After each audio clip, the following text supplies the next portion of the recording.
सभी खबरों से जुड़ी किसी भी छोटी या बड़ी अपडेट को पाने के लिए सब्सक्राइब करें हमारे चैनल खबरी चौखट को और किसी भी नोटिफिकेशन को पाने के लिए बेल आइकन को दबाना न भूलें, क्योंकि हम रखते हैं चप्पे चप्पे पर नजर। ज्ञानवापी मस्जिद के अंदर व्यास तहखाने में पूजा शुरू करने का फैसला आया और उनके कुछ घंटे बाद ही आधी रात में ज्ञान वापसी के अंदर मंत्र गूंजने लगे। शंख और घंटे की ध्वनि के बीच हर हर महादेव का जय घोष होने लगा। हालांकि फैसले के विरोध में मुस्लिम पक्ष ने गुरुवार को इलाहाबाद उच्च न्यायालय में याचिका दायर की। मुस्लिम पक्ष ने वाराणसी के जिला अदालत में भी अर्जी देकर हिंदू पक्ष को उक्त स्थान पर पूजा करने से रोकने का अनुरोध किया। इंतजामिया कमेटी के वकील SFA नवकी ने कहा कि उन्होंने इस मामले पर जल्द सुनवाई के लिए इलाहाबाद हाई कोर्ट के महानिबंधक के समक्ष आवेदन किया है। अदालत में दाखिल अपील में श्री काशी विश्वनाथ मंदिर के न्यासी मंडल और आचार्य वेद व्यास पीठ मंदिर के मुख्य पुजारी शैलेंद्र कुमार पाठक को पक्षकार बनाया गया है। इन सबके बीच ज्ञानवापी परिसर के आसपास सुरक्षा व्यवस्था बढ़ा दी गई है और बड़ी संख्या में सुरक्षा कर्मी तैनात किए गए हैं। शुक्रवार को जुमे की नमाज को लेकर पुलिस काफी सतर्क है।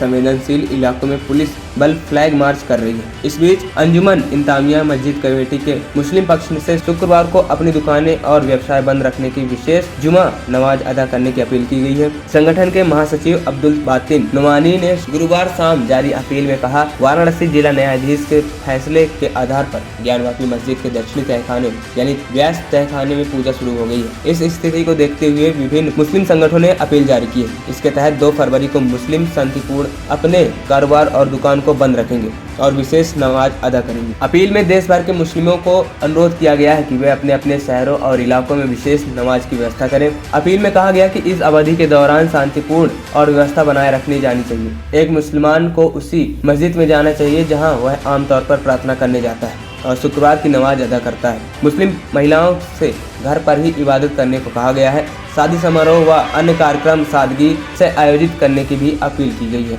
आपको बता दें, सुप्रीम कोर्ट पहुंचा था आधी रात को मामला, जहां 30 साल से पूजा पर रोक थी। आधी रात को भी भक्त पूजा करने के लिए पहुंच गए। इधर मुस्लिम पक्ष रात 3 बजे सुप्रीम कोर्ट पहुंच गया। मस्जिद इंतजामिया कमेटी के ज्ञानवापी मस्जिद की कानूनी टीम के जरिए रात 3 बजे सुप्रीम कोर्ट के रजिस्ट्रार से संपर्क किया गया। मुस्लिम पक्ष ने सुप्रीम कोर्ट के वाराणसी कोर्ट के आदेश पर रोक लगाने का अनुरोध किया ताकि मुस्लिम पक्ष कानूनी उपाय तलाश सके। रात 3 बजे मुस्लिम पक्ष के रजिस्ट्रार से करीब 1 घंटे तक बातचीत की। फिर सुप्रीम कोर्ट के रजिस्ट्रार ने सुबह 4 बजे भारत के मुख्य न्यायाधीश DY चंद्रचूड़ को जगाया। चीफ जस्टिस ने सुबह सुबह कागजात देखने के बाद मुस्लिम पक्ष से किसी भी तरह से राहत के लिए मामले को इलाहाबाद हाई कोर्ट के मुख्य न्यायाधीश के पास जाने को कहा।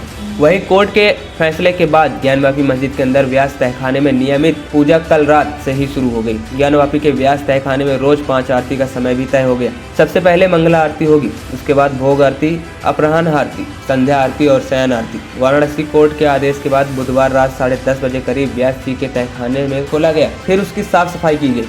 फिर आधी रात को वाराणसी पुलिस प्रशासन की मौजूदगी में पुजारियों ने व्यास जी के तहखाने को खोलकर विधि विधान से पूजा की।